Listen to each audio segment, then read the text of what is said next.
একে school and কলেজের দ্বাদশ শ্রেণীর অর্থনীতি শিক্ষার্থীবৃন্দ সবাইকে আসসালামু আলাইকুম। আশা করি সবাই ভালো আছো। আজকে পড়াবো সৃজনশীল প্রশ্ন। গত ক্লাসে পড়িয়েছিলাম একজন ভোক্তার চাহিদা সূচি। দ্রব্যের দাম যখন 6 টাকা তখন চাহিদার পরিমাণ ছিল 8 একক এবং দাম হ্রাস পেয়ে বা কমে যখন 6 টাকা থেকে 5 টাকা হয়েছিল তখন চাহিদা বৃদ্ধি পেয়ে হয়েছে 10 টাকা। আমরা জানি দাম বাড়লে চাহিদা কমে, দাম কমলে চাহিদা বাড়ে। এখন ঘ নম্বরের প্রশ্নটা সেদিন আলোচনা করতে পারিনি। স্থিতিস্থাপকতার আলোকে দ্রব্যের প্রকৃতির উপর মন্তব্য করো। তাহলে আনসারটা হবে উদ্দীপকে উল্লেখিত স্থিতিস্থাপকতার ভিত্তিতে দ্রব্যের প্রকৃতির উপর মন্তব্য করা হলো। আমরা জানি এখন স্থিতিস্থাপকতার উপর দ্রব্যের প্রকৃতির উপর স্থিতিস্থাপকতা কতটা নির্ণয় করতে হলে, মন্তব্য করতে হলে আমাদেরকে স্থিতিস্থাপকতার সূত্র জানতে হবে। তার সূত্রটা কি? আমরা জানি যে দাম স্থিতিস্থাপকতার সূত্র হচ্ছে EP equal to delta Q by delta P into P by Q. এখানে আমি লিখেছি আমরা জানি দাম স্থিতিস্থাপকতা EP equal to delta Q by delta P into P by Q. এখানে ডেল্টা কিউ মানে চাহিদার পরিবর্তন, অর্থাৎ চাহিদার পরিবর্তন এখানে 10 বিয়োগ 8 সমান 2 একক চাহিদা। ডেল্টা পি মানে দামের পরিবর্তন, অর্থাৎ দাম হচ্ছে 5 টাকা বিয়োগ 6 টাকা। এখানে 6 যেহেতু বড়, আগে একটা মাইনাস চিহ্ন আছে তাই মাইনাস হয়েছে। এখন পি কোড হচ্ছে প্রাথমিক চাহিদার পরিমাণ।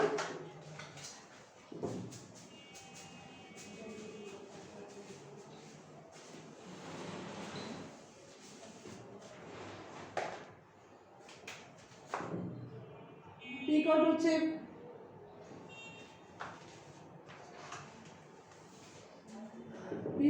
প্রাথমিক চাহিদার পরিমাণ, প্রাথমিক চাহিদা পিতে প্রাথমিক দাম হবে, পিতে প্রাথমিক দাম সমান কত? আমাদের প্রাথমিক দাম হচ্ছে 6 টাকা,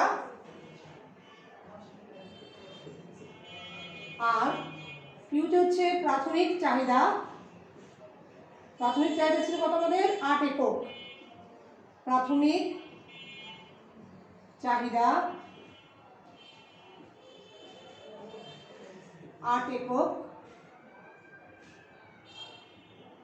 এখন যেহেতু আমাদেরকে উদ্দীপকের আলোকে দ্রব্যের চাহিদার স্থিতিস্থাপকতার উপর মন্তব্য করতে হবে, তখন আমরা এই মানগুলো সূত্রে বসিয়ে পেয়ে যাব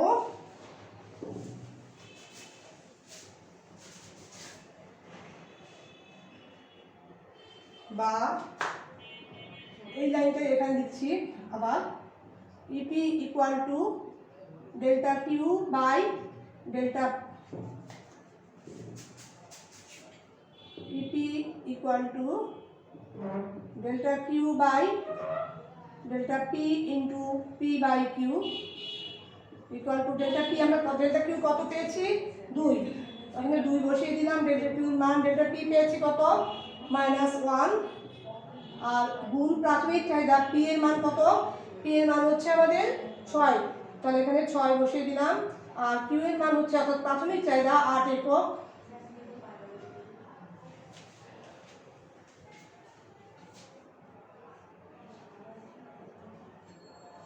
এখানে -3/2 হবে।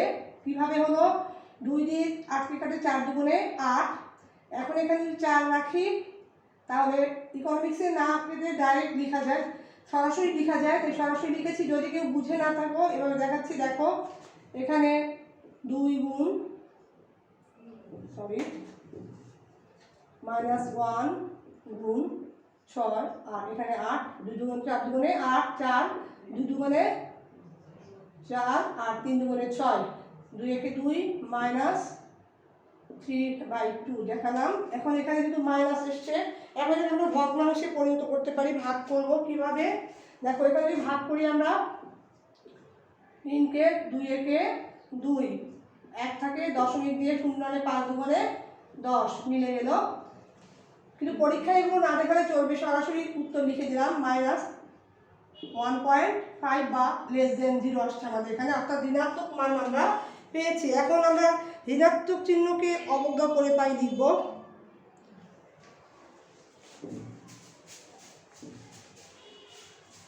অতএব ইপি ইকুয়াল টু 1.5 ঋণাত্মক চিহ্নকে অবজ্ঞা করে পাই, অর্থাৎ তুলে দিয়ে ঋণাত্মক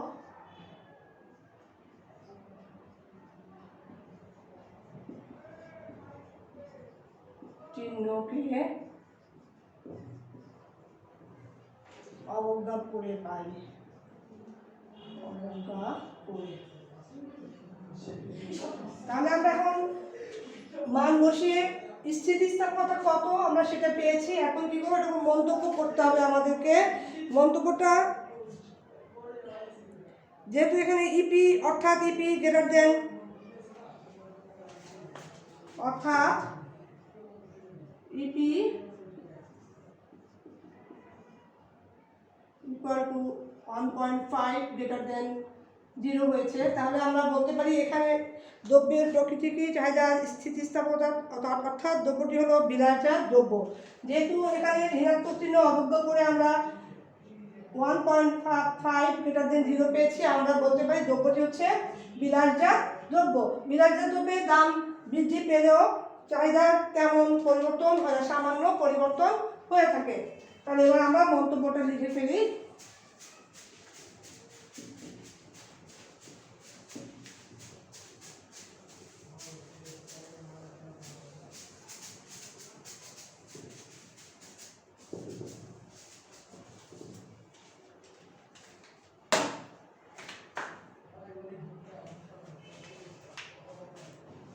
দেখো এখানে তাহলে আমরা লিখতে পারি ইপি গ্রেটার দেন 1 হয়, বলা যায়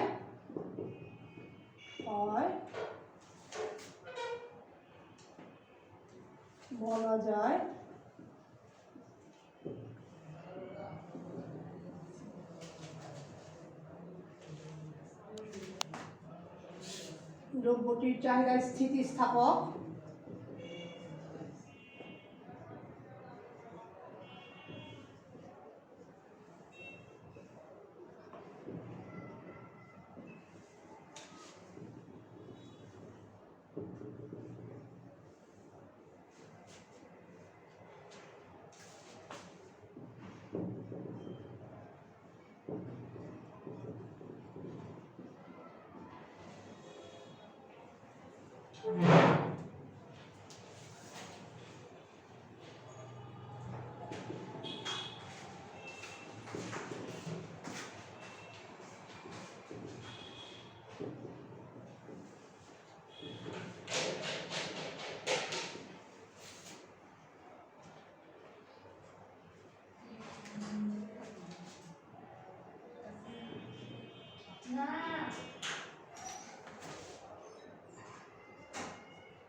এবার দেখো অঙ্কটা যে করলাম, করার পর যে মান পেলাম আমরা, এই মানের ভিত্তিতে আমরা দেখতে পাচ্ছি এই ইয়াবুসা পাকা হয়ে গেছে, পড়ে গেছিল একটু, দেখো তো ঠিক আছে, ক্যামেরা ঠিক আছে, মানে বই রাখ থেকে পড়ে গেছে, সরি, ঠিক আছে, দেখা যাবো। আচ্ছা দেখো এখানে আমরা অঙ্কটা করে EP equal to delta Q by delta P into P by কিউতে মান বসিয়েছিলাম, ডেল্টা কিউতে 2 বসিয়েছি এবং ডেল্টা পিতে পেয়েছিলাম -1, পি এ অর্থাৎ প্রাথমিক দাম ছিল আমাদের 6 টাকা এবং কিউ প্রাথমিক চাহিদার পরিমাণ ছিল আমাদের 8 একক। মান বসিয়ে আমরা যে 3/2 পেয়েছিলাম ওটাকে আমরা ভগ্নাংশকে ভাগ করে পেয়েছিলাম 1.5, অর্থাৎ ঋণাত্মক চিহ্নকে অবগত করে যে মানটা আমরা পেয়েছি। এখানে আমাদের ছিল ইপি গ্রেটার 1 হয়, বলা যায় দ্রব্যটি চাহিদার স্থিতিস্থাপক, দ্রব্যটি চাহিদা স্থিতিস্থাপক তথা দ্রব্যটি হলো বিলাসজাত দ্রব্য, অর্থাৎ দ্রব্যটির দাম সামান্য হ্রাস পেলে চাহিদা অধিক হারে বৃদ্ধি পায় কিংবা দাম সামান্য বাড়লে চাহিদা অধিক হ্রাস পায়। তাহলে আমরা বলতে পারি এই যে উপরে উদ্দীপকের যে আলোচনার প্রেক্ষিতে বলা যায় উদ্দীপকে বর্ণিত দ্রব্যটি হচ্ছে বিলাসজাত দ্রব্য। এর দাম যে হারে পরিবর্তিত হয় চাহিদা তার চেয়ে অধিক হারে পরিবর্তিত হয়। এখন অন্য একটা উদ্দীপক আলোচনা করব, তৃতীয় অধ্যায়ের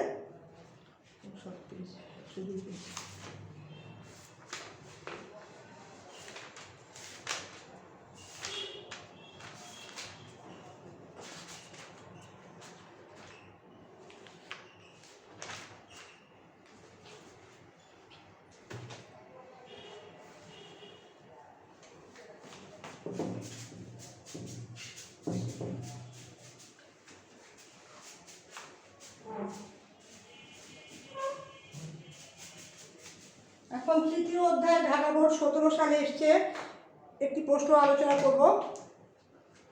তৃতীয় অধ্যায়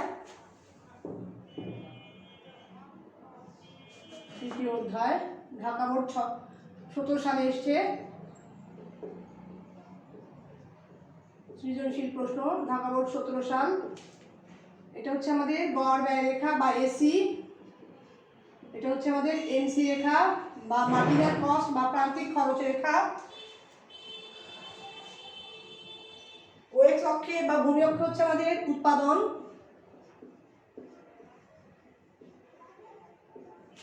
ওয়াই অক্ষ বা লম্ব অক্ষ হচ্ছে আমাদের ব্যয়,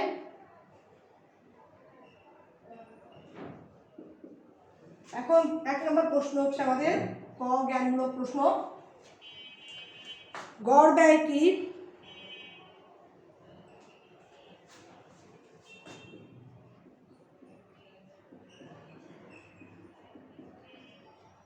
এটা জ্ঞানমূলক প্রশ্ন। 2 নম্বর হচ্ছে স্থির ব্যয় কেন দীর্ঘকালে থাকে না? স্থির ব্যয়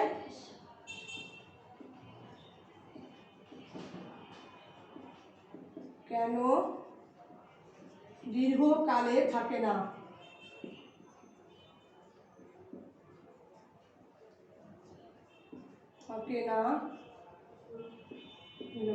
গ নম্বর কোশ্চেন, গড় ব্যয় ও প্রান্তিক ব্যয়ের মধ্যে সম্পর্ক ব্যাখ্যা করো।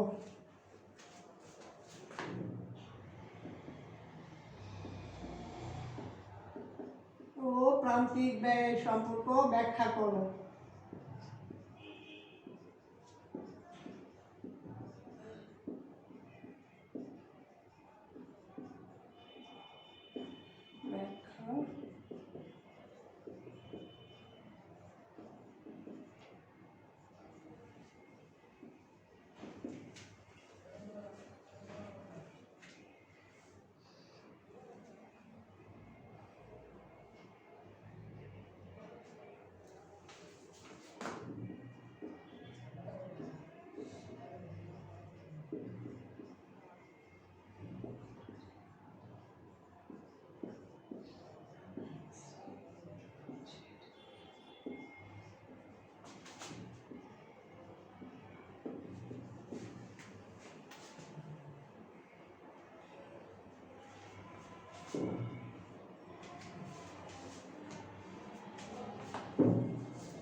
এখন দেখো, প্রথম প্রশ্ন হচ্ছে আমাদের গড় ব্যয় কি, অর্থাৎ গড় ব্যয় কাকে বলে। এটা জ্ঞানমূলক প্রশ্ন, বইয়ে সরাসরি আছে, তাও আমি আলোচনা করছি।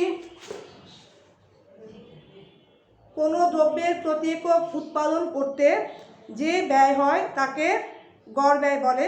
খ নম্বর প্রশ্ন, স্থির ব্যয় কেন দীর্ঘকালে থাকে না। স্থির ব্যয় কাকে বলে আমরা জানি, অর্থাৎ ফিক্সড কস্ট বা স্থির ব্যয়।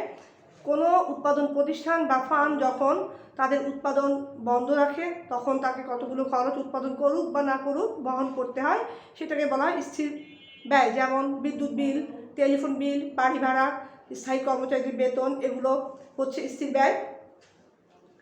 এখন দীর্ঘকালে স্থির ব্যয় কেন থাকে না।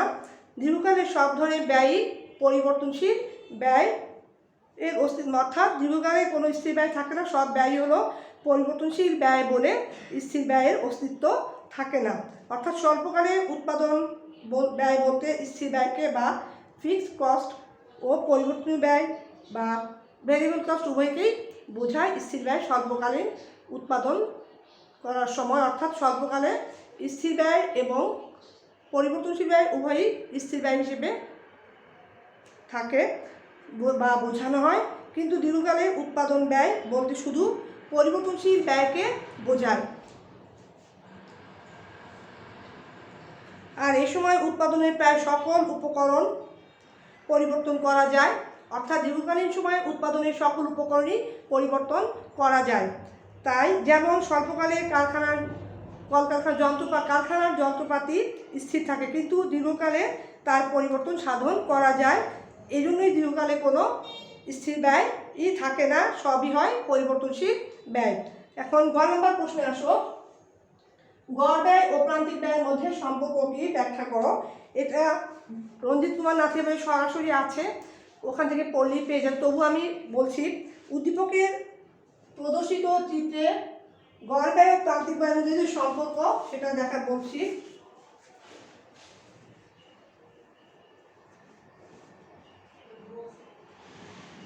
উদ্দীপকের এসি হচ্ছে আমাদের প্রদর্শিত চিত্রে এসি গড় ব্যয় রেখা এবং এমসি হচ্ছে আমাদের প্রান্তিক ব্যয় রেখা।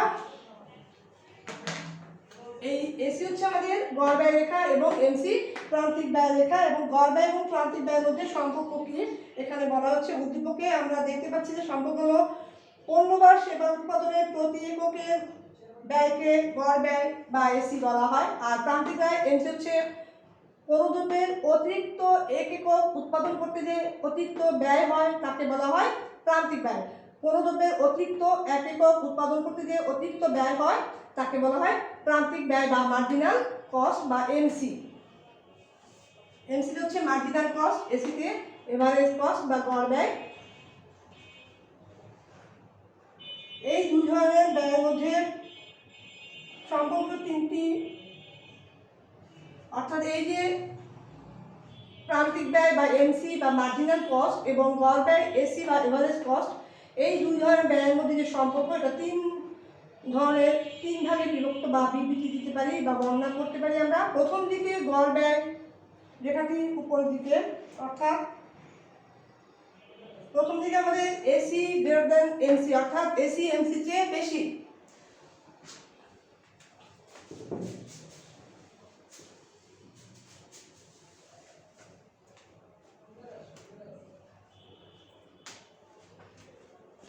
প্রথম দিকে আমাদের এখানে এসি গ্রেটার দ্যান এমসি, কারণ এখানে এসি রেখা এমসি রেখার উপরে অবস্থান করছে, অর্থাৎ এখানে প্রথম উৎপাদনের শুরুর দিকে গড় ব্যয় বেশি এবং প্রান্তিক ব্যয় কম।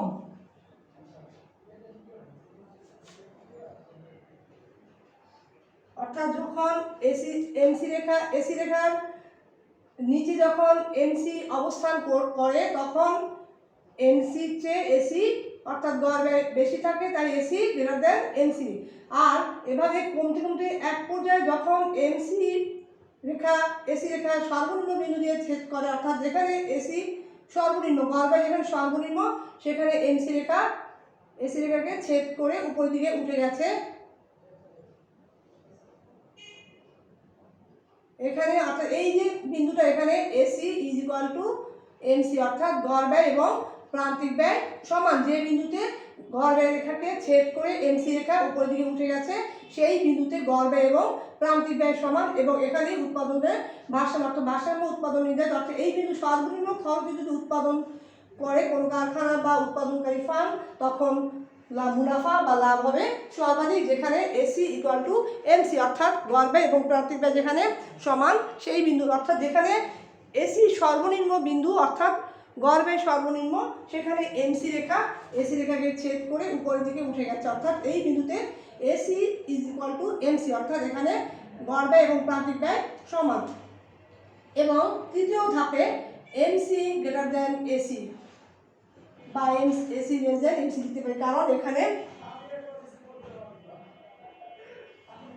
অথবা আমরা অন্যভাবে লিখতে পারি,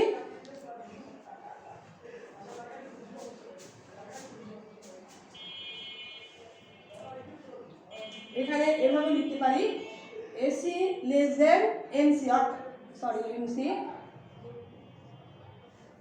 কারণ এখানে আমরা দেখতে পাচ্ছি এমসি রেখাটি এসি রেখার উপরে অবস্থান করছে, অর্থাৎ এখানে গড় ব্যয় সর্বনিম্ন বাড়তে বাড়তে এক পর্যায়ে উৎপাদনটা বৃদ্ধি করে গড় ব্যয় বেড়ে যায়, কিন্তু এই যেখানে ছেদ করছে এরপর যদি উৎপাদন করা হয় দেখা যাবে গড় ব্যয় বেশি হবে, গড় ব্যয় কম হবে এবং প্রান্তিক ব্যয় বেশি, অর্থাৎ এই গড় ব্যয় রেখাটা প্রান্তিক ব্যয় রেখার নিচে অবস্থান করছে এবং এমসি রেখা এসি রেখার উপরে অবস্থান করছে, অর্থাৎ এই বিন্দুর পর তৃতীয় পর্যায়ে গড় ব্যয় কম থাকে এবং প্রান্তিক ব্যয় বাড়তে থাকে, তাই রেখাটি ছেদ করে উপরের দিকে উঠে গেছে।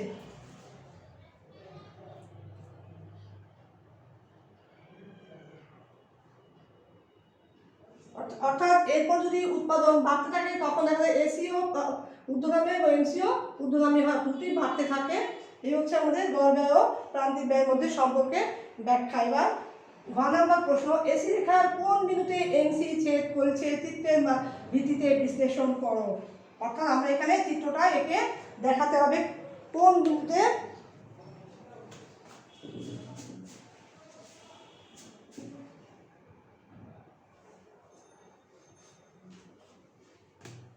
এখানে এই চিত্রই আমি যোগ করে দেখাই, অথবা আরেকটা চিত্র এঁকে এটাতেই দেখিয়ে দেই।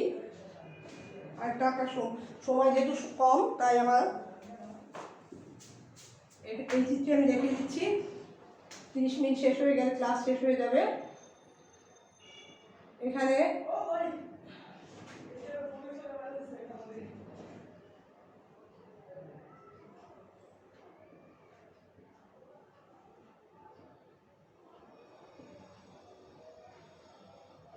ঘ নম্বর প্রশ্ন ছিল আমাদের উদ্দীপকের ঘ নম্বর প্রশ্ন, এসি রেখার কোন বিন্দুতে এমসি রেখা ছেদ করে এবং কেন, চিত্রের ভিত্তিতে বিশ্লেষণ করো। আমরা দেখতে পাচ্ছি যে গড় ব্যয় রেখার সর্বনিম্ন বিন্দু কোনটা, এই যে বিন্দুটার নাম দিলাম ই বিন্দু, এখানে AC is equal to MC,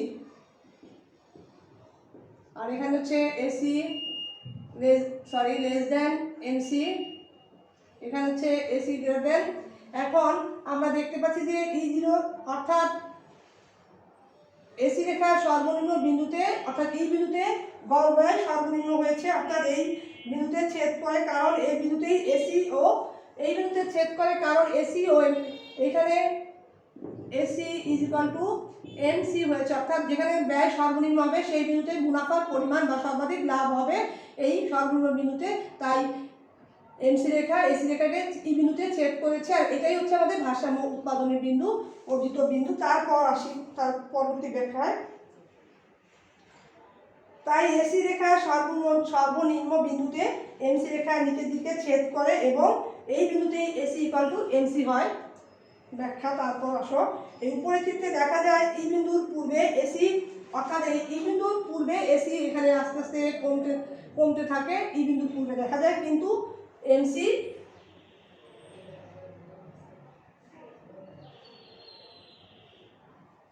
এখানে দেখা যায় ই বিন্দুর পূর্বে এসি কমতে থাকে, কিন্তু এখানে এসি গ্রেটার দেন এমসি, অর্থাৎ এসি এমসির চেয়ে বেশি, অর্থাৎ গড় ব্যয় এখানে বেশি থাকে এবং প্রান্তিক ব্যয় কম থাকে, কারণ গড় ব্যয় রেখার নিচে প্রান্তিক ব্যয় রেখা বা এমসি অবস্থান করছে, আমরা চিত্রে দেখতে পাচ্ছি। ই বিন্দুর পর এসি বাড়তে থাকে এবং এসি লেস দেন এমসি, অর্থাৎ এই ই বিন্দুর পরে আবার দেখা যাচ্ছে যে এসি বাড়তে থাকে বাড়ার জন্য দেখা যাচ্ছে যে এখানে এসি লেস দেন এমসি, অর্থাৎ এখানে এমসি ই বিন্দু এসি রেখাটি এমসি রেখার নিচের দিক থেকে ছেদ করে এবং এসি ইকুয়াল টু এমসি হয়। এভাবে দেখা যায় যে পরবর্তী চিত্রে আমরা দেখতে পাচ্ছি যে এভাবে উপরে উৎপাদনের প্রাথমিক পর্যায়ে ক্রমবর্ধমান প্রান্তিক উৎপাদন বিধি, অর্থাৎ উৎপাদনের প্রাথমিক পর্যায়ে ক্রমবর্ধমান প্রান্তিক উৎপাদন বিধি কার্যকর থাকায় গড় ব্যয় ও প্রান্তিক ব্যয় উভয়ই বাড়তে থাকে, অর্থাৎ উৎপাদনের প্রাথমিক পর্যায়ে ক্রমবর্ধমান প্রান্তিক উৎপাদন বিধি কার্যকর থাকায় এখানে গড় ব্যয় এবং প্রান্তিক ব্যয় উভয়ই বাড়তে থাকে। অর্থাৎ ক্রমবর্ধমান প্রান্তিক উৎপাদন বিধি কাকে বলে? যদি উৎপাদনের অন্যান্য উপকরণ স্থির রেখে উৎপাদনের কোনো একটি উপকরণকে যে হারে বাড়ানো হয় বা বৃদ্ধি করা হয়, উৎপাদন যদি তার চেয়ে অধিক হারে বৃদ্ধি পায় তাকে বলা হয় ক্রমবর্ধমান প্রান্তিক উৎপাদন বিধি। এভাবে দেখা যায় যে উৎপাদন বৃদ্ধির সাথে সাথে ফার্মের অভ্যন্তরীণ ও প্রাথমিক বা অভ্যন্তরীণ বাহ্যিক সুবিধা যখন সর্বোচ্চ হয়, অর্থাৎ এভাবে দেখা যায় যে উৎপাদনের প্রাথমিক পর্যায়ে ক্রমবর্ধমান প্রান্তিক উৎপাদনটি কার্যকর ছিল এবং এক পর্যায়ে দেখা যায় যে উৎপাদন বৃদ্ধির সাথে সাথে ফার্মের অভ্যন্তরীণ ও বাহ্যিক সুবিধা যখন সর্বোচ্চ হয় তখন গড় ব্যয় সর্বনিম্ন, অর্থাৎ অভ্যন্তরীণ ও বাহ্যিক সুবিধা অভ্যন্তরীণের ভিতরে যে সুবিধা সর্বনিম্ন হয় সর্বোচ্চ হয় তখন গড় ব্যয়টা সর্বনিম্ন হয়। আর এই সর্বনিম্ন বিন্দু দিয়ে এমসি রেখা এসি রেখাকে ছেদ করে উপরের দিকে উঠে যায় এবং সর্বনিম্ন খরচ যেখানে হয় সেখানে হয় সর্বাধিক মুনাফা অর্জন করা সম্ভব একটা ফার্মের পক্ষে। তখনই গড় ব্যয় অর্থাৎ বাহ্যিক এবং অভ্যন্তরীণ সুবিধা যখন সর্বোচ্চ হয় ফার্মের তখনই গড় ব্যয় সর্বনিম্ন হয়। এখানে দেখানো হয়েছে। এরপর উৎপাদন আরও বৃদ্ধি করলে ক্রমহ্রাসমান প্রান্তিক উৎপাদন বিধি, অর্থাৎ এই বিন্দুর পর যদি আরও উৎপাদন করা হয় সেই ক্ষেত্রে ক্রমহ্রাসমান প্রান্তিক উৎপাদন বিধি কার্যকর হয়ে থাকে। অর্থাৎ ক্রমহ্রাসমান প্রান্তিক উৎপাদন বিধি কাকে বলে? কোনো নির্দিষ্ট অন্যান্য কলা কৌশলগুলো স্থির রেখে যদি কোনো একটি উপকরণকে একটি নির্দিষ্ট যে হারে বৃদ্ধি করা হয় বা বাড়ানো হয় বা কমানো হয়, উৎপাদন যদি তার চেয়ে কম হারে বৃদ্ধি পায় তখন তাকে বলা হয় ক্রমহ্রাসমান প্রান্তিক উৎপাদন বিধি। অর্থাৎ এই বিন্দুর পরে যদি উৎপাদন আরও বৃদ্ধি করা হয় তখন এসি ও বাড়তে থাকে এবং এমসিও বাড়তে থাকে, অর্থাৎ এখানে ক্রমহ্রাসমান প্রান্তিক উৎপাদন বিধি কার্যকরী হয়েছে। এইখানে যদি আরও উৎপাদন করা হয় তাহলে লোকসান হবে ফার্মে। এখানে এই জন্যই এতে গড় ব্যয় বাড়তে থাকে। এই জন্যই একক প্রতি ব্যয় যখন সর্বনিম্ন হয় তখন এসি ও এমসি পরস্পর সমান হয়। এই হচ্ছে আমাদের ঘ নম্বর প্রশ্নের ব্যাখ্যা। Thanks all. এবার আমি দ্বাদশ শ্রেণী ক্লাস শেষ করলাম, এখন একাদশ শ্রেণীর ক্লাস হবে।